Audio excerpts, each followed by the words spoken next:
What's the psychological stance regarding what you've just said? Because I'm sure there is deeper aspects to just sales that comes across of here's a service, is a solution to you.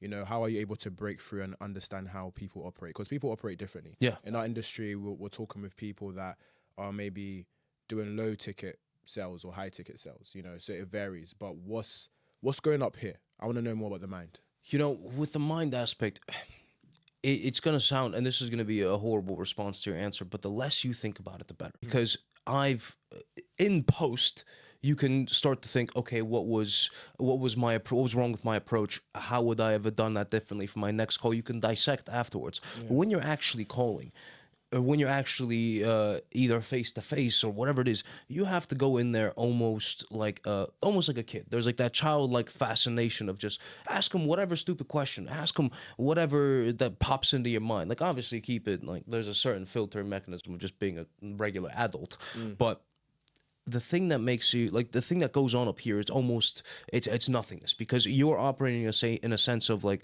of flow. I mean that's where that flow conversation comes in, where once I pick up the phone, all the things that my boss has told me about who I should call or what he knows about this person, I go in there with fresh mind. Because let's say I'm approaching somebody who I know is a big swinger, Yeah. right, on other products within my company, or I know he spends a lot of money, that he is a very high ticket guy. The second you do that, you automatically in your head put him at a higher position, that you're going to be a little bit more timid. I guess it's a case that low ticket and high ticket, it'll be the vice versa of it, where Are you consciously doing that, or is that a subconscious? that's what I'm saying. Subconsciously, people will do that, Okay. or maybe even consciously, like they'll put a lot more stock into what their whoever they were speaking to beforehand said about that person.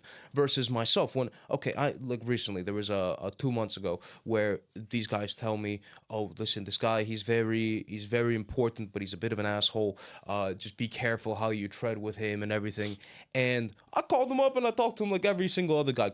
Granted, he told me to fuck off and never call him again, but like that's fine. Yeah. Like if I had, there was another example where I heard the same thing. I called the person up; they were lovely. We spoke about baseball or something for like 10 minutes, and he's like, "Oh, what do you do again?" I'm like, "Oh yeah, we do this," and he's like, "Oh yeah, perfect. I'll send you my email. You sent the onboarding forms to me, and I'll get it done." So there's that.